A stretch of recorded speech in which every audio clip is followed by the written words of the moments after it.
আসসালামু আলাইকুম। সংবাদে আপনাদের সবাইকে স্বাগত জানাচ্ছি। আমি ফিরোজ তোহা। শুরুতেই সংবাদ শিরোনাম। বাংলাদেশের সর্বশেষ গুরুত্বপূর্ণ আপডেট সংবাদে আপনাকে স্বাগত। শুরুতেই সংবাদ শিরোনাম, পরে বিস্তারিত। প্রথমেই জানাবো, সেনানিবাসে প্রবেশ পথে নাশকতার পরিকল্পনা, বরখাস্ত সৈনিক নাইমুল গ্রেপ্তার। সেনানিবাসে প্রবেশ পথে বিক্ষোভ সমাবেশের নামে বড় ধরনের নাশকতা সৃষ্টির পরিকল্পনা এবং উস্কানিমূলক প্রচারণার ঘটনায় দুই সহযোগী সহ বরখাস্ত সৈনিক মোহাম্মদ নাইমুল ইসলামকে গ্রেপ্তার করা হয়েছে আজ। রাজধানীর খিলক্ষেত এলাকা থেকে তাকে গ্রেপ্তার করা হয়। আন্তঃবাহিনী জনসংযোগ পরিদপ্তর আইএসপিআর-এর এক বিজ্ঞপ্তিতে বিষয়টি নিশ্চিত করা হয়েছে। এতে বলা হয়েছে, গত ৫ আগস্টের পর থেকে শৃঙ্খলা ভঙ্গের অভিযোগে কিছু বরখাস্ত ও অব্যাহতিপ্রাপ্ত সাবেক সেনা সদস্যদের সঙ্গে বিভিন্ন গণমাধ্যমে উস্কানিমূলক বক্তব্য দেওয়া সহ বিভিন্ন নাশকতামূলক কার্যক্রম পরিচালনা করার পরিকল্পনা করে আসছিলেন বরখাস্ত সৈনিক নাইমুল ইসলাম। দ্বিচারিতা নিয়ে ক্ষুব্ধ ইরানের প্রেসিডেন্ট। ইরানের প্রেসিডেন্ট মাসুদ পেজেশকিয়ান বলেছেন, মার্কিন প্রেসিডেন্ট ডোনাল্ড ট্রাম্প একই সঙ্গে হুমকিও দিচ্ছেন, আবার শান্তির কথাও বলছেন। আজ তিনি ট্রাম্পের এমন দ্বিচারিতা নিয়ে ক্ষুব্ধ প্রতিক্রিয়া ব্যক্ত করেছেন। তিনি বলেন, ট্রাম্প একদিকে শান্তির কথা বললেও অপরদিকে ইহুদিবাদীদের সহায়তা অব্যাহত রেখেছেন। নিরীহ ফিলিস্তিনিদের হত্যার বিষয়টি ইহুদিদের সহায়তা করছেন ডোনাল্ড ট্রাম্প।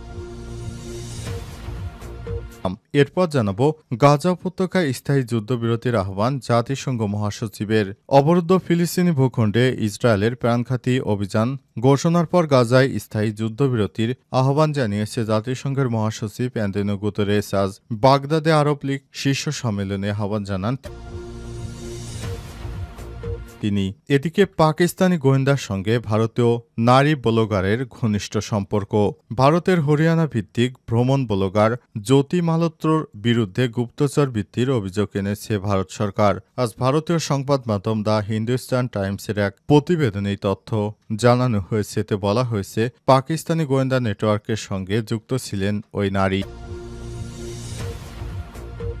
এবারে জানাবো, রাশিয়ার হামলা রুখতে গিয়ে মার্কিন F-16 যুদ্ধ বিমান খোয়ালো ইউক্রেন। যুক্তরাষ্ট্রের তৈরি একটি F-16 যুদ্ধ বিমান হারানোর কথা জানিয়েছে ইউক্রেনের প্রেসিডেন্ট এবং বিমান বাহিনী। তবে পাইলট নিরাপদেই বিধ্বস্ত বিমান থেকে বেরিয়ে আসতে সক্ষম হয়েছে বলে জানিয়েছে দেশটির বিমান। দর্শক, এতক্ষণ শুনছিলেন সংবাদ শিরোনাম, এবারে বিস্তারিত। তবে তার আগে বন্ধুরা, অনুরোধ থাকবে এই সংবাদটিতে একটি লাইক দিন।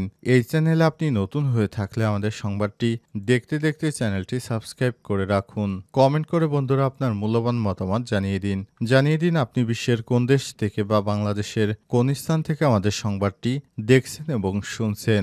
আর বন্ধুরা, গাজা যুদ্ধে আপনি যদি নিরীহ ফিলিস্তিনিদের ভালোবেসে থাকেন, কমেন্টে ইয়েস লিখে বিশ্ববাসীকে জানিয়ে দিন। সংবাদটি আপনার সোশ্যাল মিডিয়া ফেসবুকে বন্ধুদের মাঝে শেয়ার করে দিন। আর বন্ধুরা, সংবাদটি সম্পর্কে আপনার গুরুত্বপূর্ণ মতামত কমেন্ট বক্সে জানিয়ে দিন। এবারে বিস্তারিত। সেনানিবাসে প্রবেশ পথে নাশকতার পরিকল্পনা, বরখাস্ত সৈনিক নাইমুল গ্রেপ্তার। সেনানিবাসে প্রবেশ পথে বিক্ষোভ সমাবেশের নামে বড় ধরনের নাশকতা সৃষ্টির পরিকল্পনা এবং উস্কানিমূলক প্রচারণার ঘটনায় দুই সহযোগী সহ বরখাস্ত সৈনিক মোহাম্মদ নাইমুল ইসলামকে গ্রেপ্তার করা হয়েছে আজ। রাজধানীর খিলক্ষেত এলাকা থেকে তাকে গ্রেপ্তার করা হয়। আন্তঃবাহিনী জনসংযোগ পরিদপ্তর আইএসপিআর-এর এক বিজ্ঞপ্তিতে বিষয়টি নিশ্চিত করা হয়েছে। এতে বলা হয়েছে, গত ৫ আগস্টের পর থেকে শৃঙ্খলা ভঙ্গের অভিযোগে কিছু বরখাস্ত ও অব্যাহতিপ্রাপ্ত সাবেক সেনা সদস্যদের সঙ্গে বিভিন্ন গণমাধ্যমে উস্কানিমূলক বক্তব্য দেওয়া সহ বিভিন্ন নাশকতামূলক কার্যক্রম পরিচালনা করার পরিকল্পনা করে আসছিলেন বরখাস্ত সৈনিক নাইমুল ইসলাম। এরই ধারাবাহিকতায় রোববার ১৮ মে ঢাকা সেনানিবাসের প্রবেশ পথে বিক্ষোভ সমাবেশের নামে বড় ধরনের নাশকতা সৃষ্টির পরিকল্পনা এবং বিভিন্ন সোশ্যাল মিডিয়ায় সংক্রান্ত বিভিন্ন উস্কানিমূলক প্রচারণা চালিয়ে আসছিলেন তিনি। এমন শৃঙ্খলা বহির্ভূত কর্মকাণ্ড থেকে তাকে নিবৃত্ত করার লক্ষ্যে সেনাবাহিনীর একটি প্রতিনিধি দল দুপুরে আনুমানিক ২টার দিকে খিলক্ষেত বটতলা বাজার এলাকা থেকে তার সঙ্গে যোগাযোগের চেষ্টা করলে বরখাস্ত সৈনিক নাইমুল সহযোগিতা সহ উপস্থিত এক সেনা সদস্যদের উপর দেশীয় অস্ত্র দ্বারা আতর্কিত হামলা চালায়। পরবর্তীতে তাৎক্ষণিকভাবে নিকটস্থ সেনা ক্যাম্প থেকে একটি টহল দল ঘটনাস্থলে পৌঁছে নাইমুল ও তার দুই সহযোগী সহযোগীকে গ্রেপ্তার করেছে।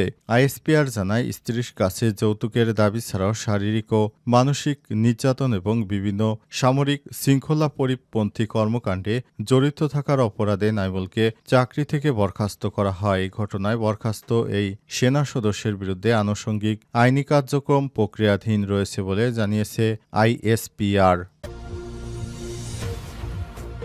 ট্রাম্পের দ্বিচারিতা নিয়ে ক্ষুব্ধ ইরানের প্রেসিডেন্ট। ইরানের প্রেসিডেন্ট মাসুদ পেজেশকিয়ান বলেছেন, মার্কিন প্রেসিডেন্ট ডোনাল্ড ট্রাম্প একই সঙ্গে হুমকিও দিচ্ছেন, আবার শান্তির কথাও বলছেন।